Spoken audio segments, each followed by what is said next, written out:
KH was camping at a national forest campground in the White Mountains of New Hampshire. One night, after his wife and daughter had fallen asleep, he was sitting by the fire when he heard a noise.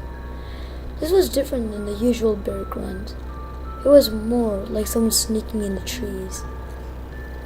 I immediately grabbed the flashlight.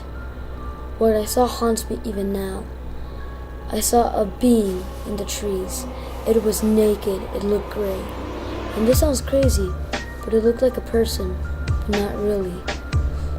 It was hunched down, very muscular, and its legs were backward, like a bird's. Then it quickly turned and bounded off down the hill. I couldn't even follow it to the same site. Again, I stayed up late poking the fire and reading. And maybe 1 or 2 in the morning, when I heard a noise, I shined the flashlight in that direction that same last year. It just sat there, crouched at the same small tree line that separates the campsites. I slowly walked toward it. I tried not to make any threatening moves or gestures. I got to within 20 feet when it just jumped backward and disappeared. It looked like it might have been 5 to 6 feet high if it stood up. It was definitely gray.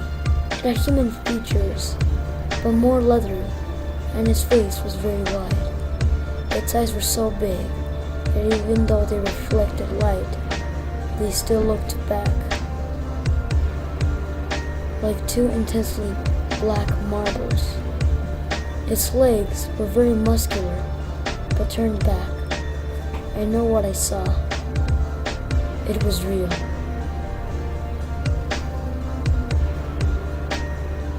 Night Traven and friend Todd were camping on a cabin in the Upper Peninsula of Michigan. They were waiting for other friends to arrive when they had an unexplained experience. At about 9:30 p.m., it was getting dark, and we were beginning to worry about Randy and Tommy. Only a few moments later, we saw car lights at the front of the cabin. We were in the middle of nowhere, so it had to be them. We heard the car's doors open, heard Randy and Tommy as plain as day. I yelled, "We're on the deck!" The car's door closed. We heard footsteps rounding the corner, and at the point that someone would have rounded the corner, it was silent. I looked at Todd. He was looking at me. It was quiet. I yelled, "Hey, Randy! Hey, Tommy!"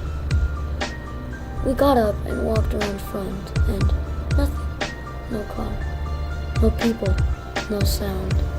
90 minutes later, the phone rang. It was Todd's mother calling to inform us that at 9:30 that evening, a fatal traffic accident involving Randy and Tommy took place 30 miles from the cabin. It's almost as if they just wanted to keep our tradition alive.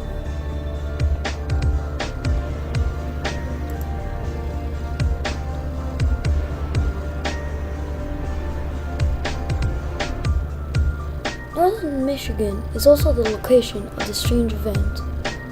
Our Basil, a friend, were at a riverside cabin one night relaxing. They were about to retire to bed when I had just stretched out when a huge crack erupted from the woods. Both of us thought of it. It was a branch from an old tree that had fallen. After he turned off the living room light, we noticed that the light was coming from the windows. It was abnormally strong. It sent our nerves to a new high. The light seemed to pulse several times and go so bright at one point you could have read a book by it.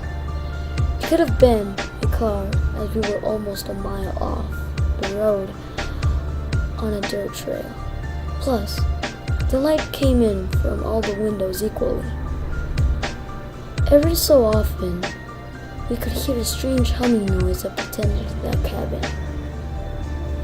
This lasted almost half an hour. We talked about just running out to the car and leaving, but neither of us wanted to go outside. After the light went out, we sat on the couch, occasionally putting forth theories about what it could have been. Around 4 o'clock in the morning, there was a loud crack. We worried the light might come back, but nothing.